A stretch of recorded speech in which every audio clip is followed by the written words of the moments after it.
आदरणीय विधायिका अलका राय जी,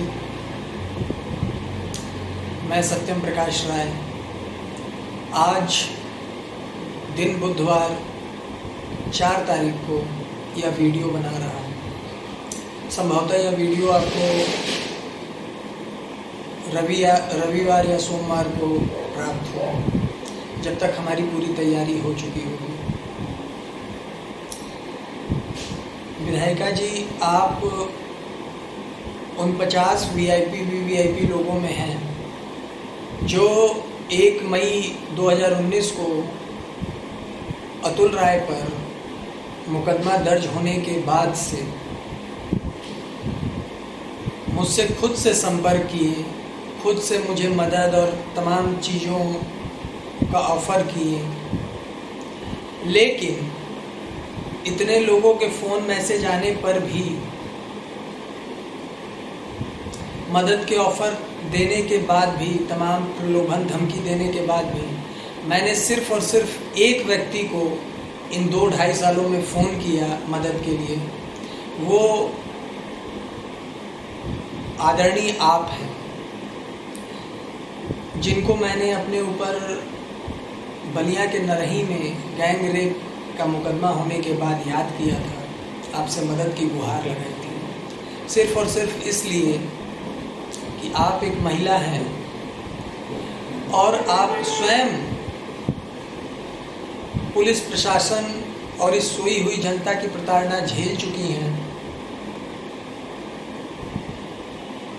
अपने द्वारा लड़े गए मुकदमे के दौरान, तो आप एक विधायक होने के साथ साथ हमारी पीड़ा को समझने के लिए ज़्यादा सही और सटीक व्यक्ति विशेष होंगे। आदरणीय, मेरी सिर्फ एक विनती है आपसे, चूँकि मैं आपके मोहम्मदाबाद विधानसभा का निवासी हूँ और आप वर्तमान में विधायक हैं हमारे यहाँ से, तो मैं एक विधायक होने के नाते सिर्फ इतना आपसे मदद चाहता हूँ कि मेरे लिए कोई ऐसा इल्लीगल काम आपकी पार्टी, आपकी सरकार न करे, क्योंकि सरकार सबकी होती है।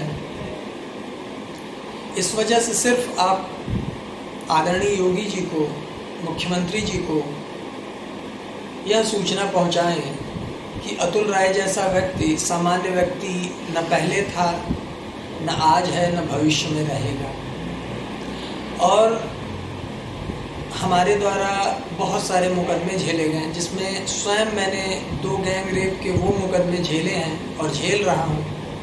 एक में वारंट भी कट गया है, जिसमें हमने उन लड़कियों को देखा तक नहीं है। पीड़िता जिसके द्वारा अतुल राय पर बलात्कार का मुकदमा दर्ज कराया गया, उस पर एक मुकदमा नहीं था, आज दर्जनों मुकदमे हैं और सारे मुकदमे अतुल राय पर केस दर्ज कराने के बाद दर्ज हुए हैं। और यही हाल मेरा भी है।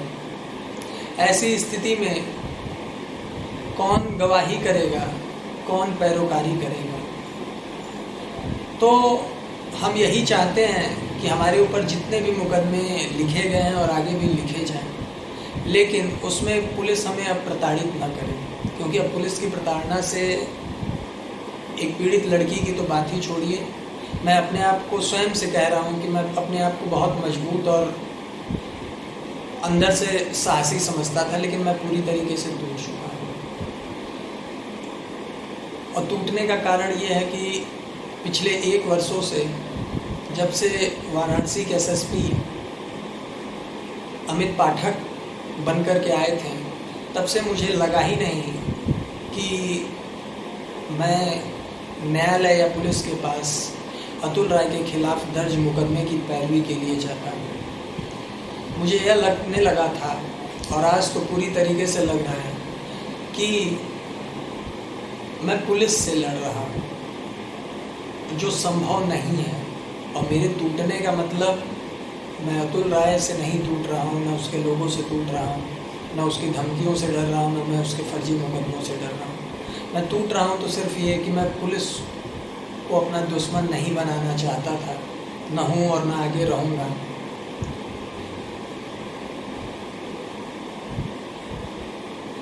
इसलिए मैं चाहता हूँ कि आप हमारी बात को आदरणीय मुख्यमंत्री जी तक पहुँचाएँ। आपने मुझे एक बार बताया भी था, एक बार की ही वार्ता में, कि मुख्यमंत्री जी मंगलवार को विधायक सांसदों से मिलते हैं। तो शायद यह वीडियो प्राप्त हो तो आपके पास समय हो कि आप मंगलवार को मुख्यमंत्री जी तक हमारी बात रखें। हमारे ऊपर जितने भी आरोप प्रत्यारोप लगे हैं, हमारे पास सारी चीज़ों के सटीक साक्ष्य हैं, जिसमें किसी प्रकार की कोई छेड़छाड़ नहीं है। उसको अगर अंधा बिना आँखों के देखे अगर सुन भी ले तो उसे विश्वास हो जाएगा कि उसमें क्या सत्य है और क्या झूठ है। तो माननीय मुख्यमंत्री जी ने अभी एक पीड़ित महिला के लिए न्याय किया। गोरखपुर की वो शायद महिला थी जिनको पुलिस द्वारा प्रताड़ित किया जा रहा था। उसमें एडीजी रैंक से जांच कराई गई। उस पुलिस के दरोगा को बर्खास्त किया गया सेवा से। तो सिर्फ इतनी मदद हमें आप करा दीजिए कि हमारे ऊपर जो भी आरोप प्रत्यारोप लगे हैं, गैंग रेप, हनी ट्रैप, फलाना ट्रैप, जो भी लगा हुआ है, मारपीट, छिनैती, सब मुकदमे लग चुके हैं विधायिका जी। तो उसकी जांच डीजीपी ऑफिस से किसी नेक ईमानदार, जैसे मैं उदाहरण के तौर पे भी बता दूं, उत्तर प्रदेश पुलिस में ही नवनीत सिकेरा सर हैं, आईजी रेंज मेरठ के प्रवीण सर हैं,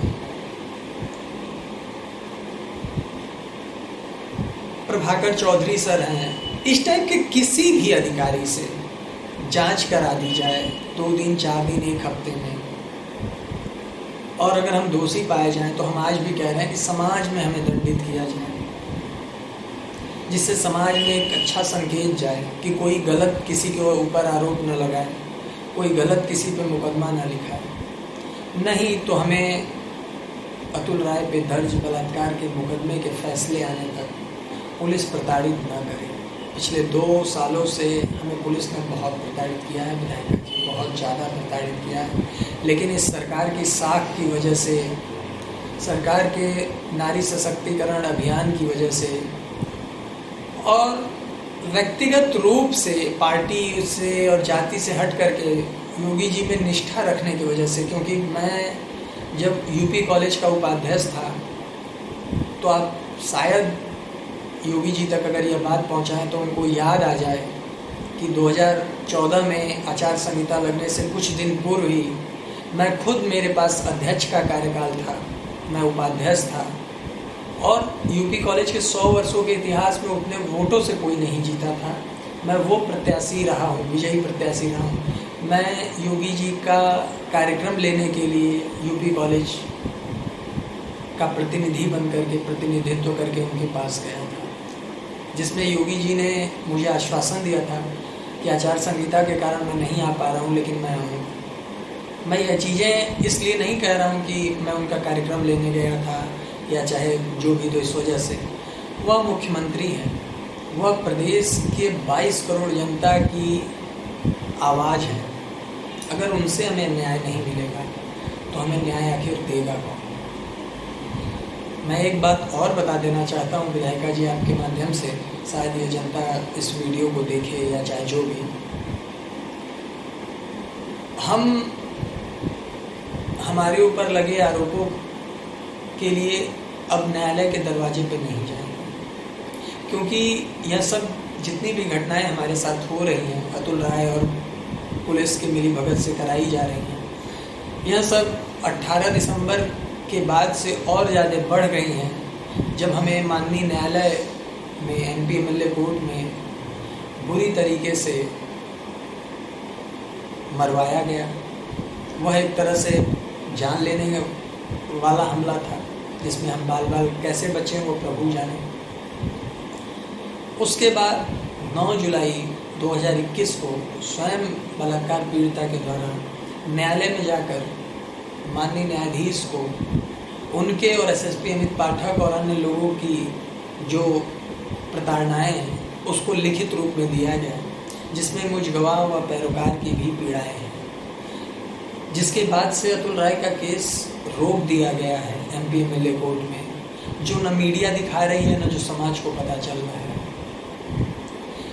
तो इस साजिश पे से पर्दा न उठे, उस दिए हुए शिकायत पत्र पे अब माननीय हाई कोर्ट को जो रेफ़र किया गया है, फॉरवर्ड किया गया है, उस पर कोई एक्शन न लिया जाए, या लिया जाए तो हम उस एक्शन तक जीवित न रहें या जेल में रहें, या जेल में हमें मरवा दिया जाए, या आते जाते प्रशासन के द्वारा कुछ दिखा दिया जाए उन्होंने हमारे साथ। यह सब इस वजह से किया जा रहा है। तो पता नहीं, अब हम तो चाहते हैं कि हम जब तक जिंदा रहें तब तक प्रयास करें, क्योंकि हमने 2 साल बहुत मेहनत किया है, बिना खाए पिए दिन रात सिर्फ अपने मुकदमे के बारे में हमने सोचा है, मुकदमे की पैरवी की है, अपने जान को हथेली में लेके अपने पूरे परिवार को रिस्क पर ले करके गवाही की है। तो हम चाहते हैं कि इसका परिणाम निकले, तब तक हम जीवित रहें। हमें विश्वास है कि यदि हम लोग परिणाम आने तक जीवित और स्वतंत्र रहें, तो परिणाम भी समाज के लिए और हम सब के लिए लाभदायक और शुभ ही प्राप्त होगा। इसलिए मैं आपसे हाथ जोड़ रहा हूँ, विधायिका जी, मोहम्मदाबाद विधायक अलका राय जी, कि आप हमारी बात को किसी भी प्रकार से एक बार माननीय योगी जी तक पहुँचाएँ। मैं फिर अंत में अपनी बात को समाप्त करने से पहले कह रहा हूँ, हमें कोई फेवर नहीं चाहिए सरकार का, हमें कोई फेवर आपका नहीं चाहिए। हमें सिर्फ एक छोटी सी मदद चाहिए, एक निष्पक्ष जांच चाहिए, या फिर हमारे मुकदमे का रिज़ल्ट आने तक हमें पुलिस की प्रताड़ना ना मिले, क्योंकि हम लोग पूरी तरीके से टूट चुके हैं।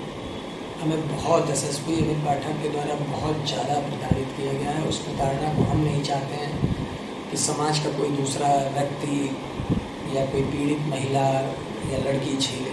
इस वजह से हम यह वीडियो बना रहे हैं। बाकी हमने फिर से हर जगह मेल भी कर दिया है, और देखते हैं आने वाले समय में उस पर क्या चीज़ें होती हैं, नहीं होती हैं तो हमारे पास अब कम समय है। मैं आप विधायिका अलका राय जी से हाथ जोड़कर सिर्फ एक ही विनती कर रही हूँ कि अगर आप यह वीडियो देखें हमारा, और अगर आप वाकई में मुख्यमंत्री जी से इस बारे में अवगत कराएं, तो मैं सिर्फ यही कहना चाहती हूँ, न सिर्फ मुख्यमंत्री जी से बल्कि पूरे देश की जनता से मैं सिर्फ यही कहना चाहती हूँ कि 2 साल में जो हमने अन्याय सहा है पुलिस प्रशासन के द्वारा, कि मतलब मेरे वीडियो वायरल करते ही मेरे माँ और भाई को उठाया गया, उसके एक दिन बाद 2 मई को मेरे ऊपर एफआईआर कर दिया गया, फिर 5 जून को मेरे गवाह पर गैंगरेप का मुकदमा कर दिया गया। मतलब डे 1 से जिस दिन से मैंने आवाज़ उठाई है, उस दिन से पुलिस प्रशासन बिल्कुल भी कोऑपरेट नहीं किया है, बल्कि अन्याय पर अन्याय किया है, और हमने हर उस अन्याय को चुपचाप सह लिया है। हमारी जितनी क्षमता रही है हमने लड़ा है, हमने उसका विरोध किया है, सारी सबूतों को रखते हुए हम अपनी लड़ाई को कंटिन्यू रखे रहे। और उसके बाद अब 2 सालों बाद जब हम पर दर्जनों मुकदमे हो गए, मतलब मुझ पीड़िता पर 1 मई 2019 से पहले एक मुकदमा नहीं था, और 1 मई 2019 के बाद अब मुझ पर दर्जनों मुकदमे हैं। यह दर्जनों मुकदमे सहकर, फर्जी रिपोर्ट सहकर, न्यायालय में मार खाकर, इतने के बावजूद सब हम घोट गए। यह सोचते रहे कि शायद किसी के पास हमारी जानकारी नहीं जा रही, या फिर जो जानकारी पहुंचा रहा है वो गलत तरीके से पहुंचा रहा है। तरह तरह की बातें सोचकर हम सारी चीज़ों को सह गए। लेकिन अब अंत में 9 जुलाई 2021 को जब मेरे द्वारा एमपीएमएलए कोर्ट में वहाँ के वर्तमान जज साहब आलोक श्रीवास्तव को, उनके और बाकी के पुलिस वालों के सारे गलत कामों को मैंने लिखित में दे दिया है, तो उसके बाद से इस बदले की भावना से किए हुए कार्रवाई, बदले की भावना से इसलिए क्योंकि 9 जुलाई 2021 के बाद दो वारंट इशू हो गए। पहला वारंट बलिया कोर्ट से इशू हो गया उस गैंग रेप के मुकदमे में, जिस गैंग रेप के मुकदमे में सितंबर 2019 में ही क्राइम ब्रांच के द्वारा फाइनल रिपोर्ट लगा दिया गया है और जिसमें 2 साल से कोई नोटिस कुछ भी नहीं आया, उसमें अचानक से वारंट इशू हो जाता है और फिर उतने से काम नहीं बनता है। तो कुछ दिन बाद बनारस कोर्ट से NBW इशू करा दिया जाता है, वो भी गलत तरीके से।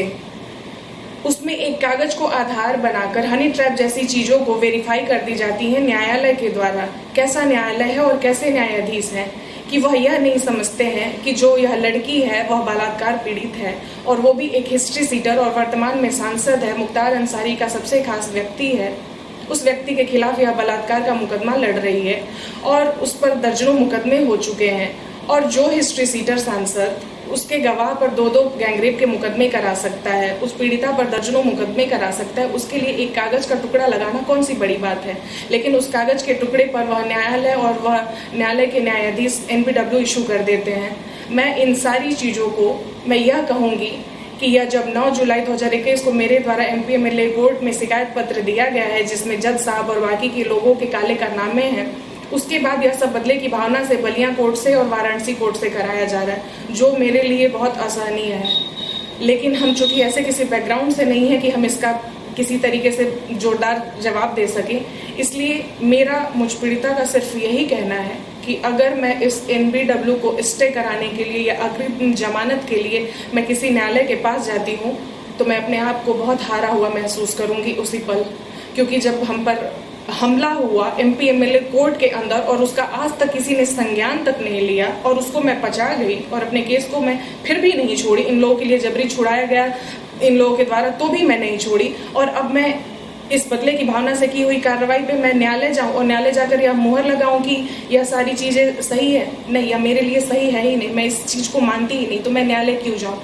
और दूसरी चीज़, मैं इस वाराणसी प्रशासन या उत्तर प्रदेश पुलिस के हाथ भी मैं नहीं आऊँगी। अगर मैं इन लोगों के द्वारा मैं टच भी हो जाती हूँ तो भी मैं उसी पल हार जाऊँगी, और यह भी मुझे मंजूर नहीं है। इसीलिए मैंने यह डिसाइड किया है कि हम अपनी जान त्याग देंगे। हम इसकी पूरी तैयारी भी कर चुके हैं। जिस पल हमें यह खबर मिली, यानी 2 अगस्त सोमवार को जिस पल मुझे यह खबर मिली, उसी पल हम अपनी पूरी तैयारी शुरू कर दिए।